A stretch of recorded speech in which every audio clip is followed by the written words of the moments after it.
Nanganganib ngayon ang operasyon ng ICC na maparalisa dahil sa ipinataw na sanksyon ng Amerika. Samantala, kung di naman raw tutugon ang Pilipinas sa panawagan ng ICC na magpataw rin ng kaparehong parusa, ay may sasapitin ito ayon sa isang veteranong political commentator. Si Virgil Parba sa report. Hunyo 5, araw ng Huwebes na magpataw ang Amerika ng sanksyon sa 4 na hurado ng International Criminal Court o ICC.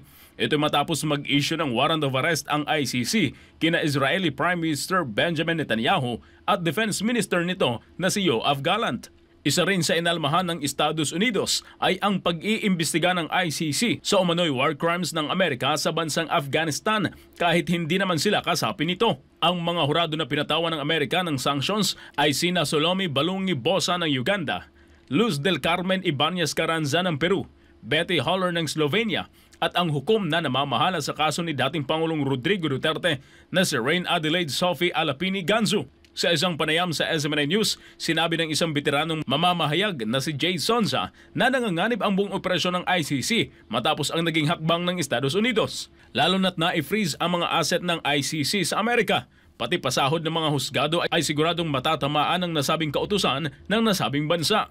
Malaki ang epekto niyan kasi gawa ng kung hindi sila makakapag-transact ng pera o doon sa kanilang mga properties, ang ICC mismo in general, paano gagalaw yung korte?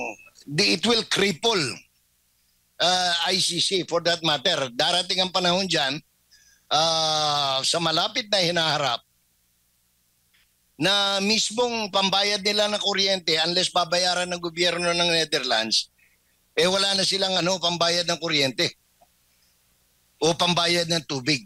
Dagdag pa ni Jay Sonza, labis ang panghihimasok ng ICC, kaya naman nagagalit na ang Estados Unidos sa kanila. Alam mo kaya nagagalit siyang Amerika kasi kumbaga parang sino ba kayo?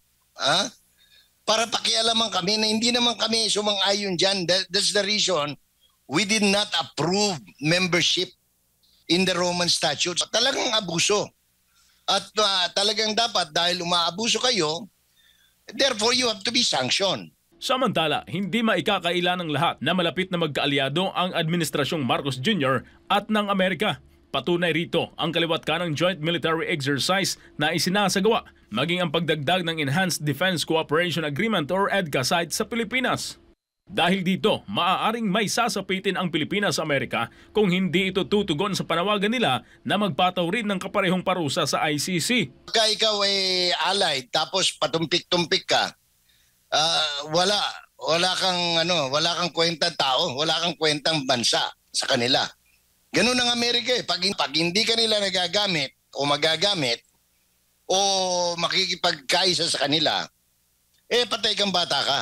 Binigyang din ni Zonza na kung susuportahan ng Pilipinas ang naging panawagan ng Amerika ay hihina ang kaso laban kay dating Pangulong Rodrigo Duterte. Matatandaan na nakikipagtulungan ng Pilipinas sa ICC sa ginawang iligal na pag-aresto kay dating Pangulong Duterte at sa pilitang pinasakay sa eroplano para dalhin sa Dahig, Netherlands.